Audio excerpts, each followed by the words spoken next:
Hello hip hop listeners, तो कैसे हो आप लोग। तो स्टार्ट करते हैं बादशाह से। तो जैसे कि बादशाह जो है वो लल्लन टॉप की गेस्ट इन द रूम में आने वाला है, तो उसका भी शूट हो चुका है। तो देखते हैं कब तक ये इंटरव्यू रिलीज होता है। खैर इसके अलावा बादशाह जो है वो इंडियाज गॉट लेटेंट में भी आने वाला है, तो उसका भी एपिसोड शूट हो चुका है, मैंने आप लोग को बताया भी था। तो समय रैना जो है वो अपने लाइव स्ट्रीम के दौरान बताता है कि बादशाह जो है वो कितने कूल है। बादशाह भाई कैसा बहुत सही था बादशाह भाई का। बादशाह भाई तो इतने कूल है भाई, so chill like for a guy with that following, he is so cool, you have no idea. इस इंडस्ट्री में कितने वो रहते हैं लोग कि भाई हमें हर लाइन बताना, क्या स्क्रिप्ट दो हम वही बोलेंगे, हम पे ये जोक नहीं कर सकते, वो नहीं कर सकते।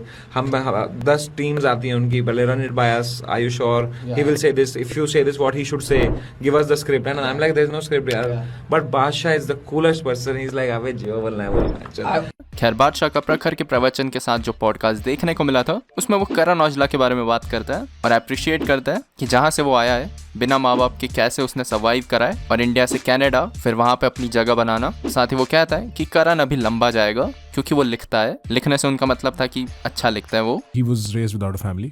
He does not have parents. I think God took away his parents at a very young age. And then from being in Punjab, moving to Canada, learning the language, learning the ways of the streets, navigating through this industry which is known to exploit you left, right and center, being exploited, carving out your own niche and f***ing things up. तो a lot of people ask me, what do you think? बड़े artist की बात करते हैं, मैं क्या करण लंबा जाएगा क्योंकि लिखता है। रियल भाई जो लिखता है ना वो लंबा जाएगा, जो नहीं लिखता उसके बारे में कुछ कह नहीं सकता। Then there are other things that come into play, but वो लिखता है। खैर हनी सिंह का भी एक और इंटरव्यू देखने को मिला था, तो उसमें भी करण औजला के बारे में वो बात करता है। तो बताता है कि वो 2-2.5 साल से करण औजला के मैनेजर से बात कर रहे थे, करण औजला समझ के उनको। तो अभी उनकी रिसेंटली करण औजला से बात हुई है। साथ ही वो बताता है कि मेक्सिको ट्रैक जो है करण औजला का, वो उन्होंने हनी सिंह के लिए लिखा था। खैर हनी पाजी की अभी एक पैरोडी वीडियो देखने को मिली है, जो कि विकांशु करके एक क्रिएटर ने बनाई है। आपके गाने कोई और भी लिखता था? नहीं, वॉइस ओवर कई लोग भेजते थे गाना गा के, उसको टाइप करके मैं खुद लिखता था। आप बिलीव नहीं करोगे, मैं फ्लाइट में जा रहा था, एक बंदे ने आके ना मेरे घोड़े पे हाथ रखा। वो बंदा था रफ्तार। उसने मेरे को एक बात बोली थी, जो उसने किंग को बोली ना, उससे पहले उसने मेरे को बोल दी थी कि पाजी कहीं भी इंटरव्यू में जाओगे ना, आपको बोलना है आई एम वेयरिंग और अनामी क्या कहना है, या एंड रिप्रेजेंटिंग इंडिया। तो आपने ज्यादा नशा किया 2014-15 में? नहीं, नशा तो रात ही किया। आप तो कह रहे थे मैंने दारू छोड़ दी है। हाँ, दारू छोड़ थी, बियर ली थी।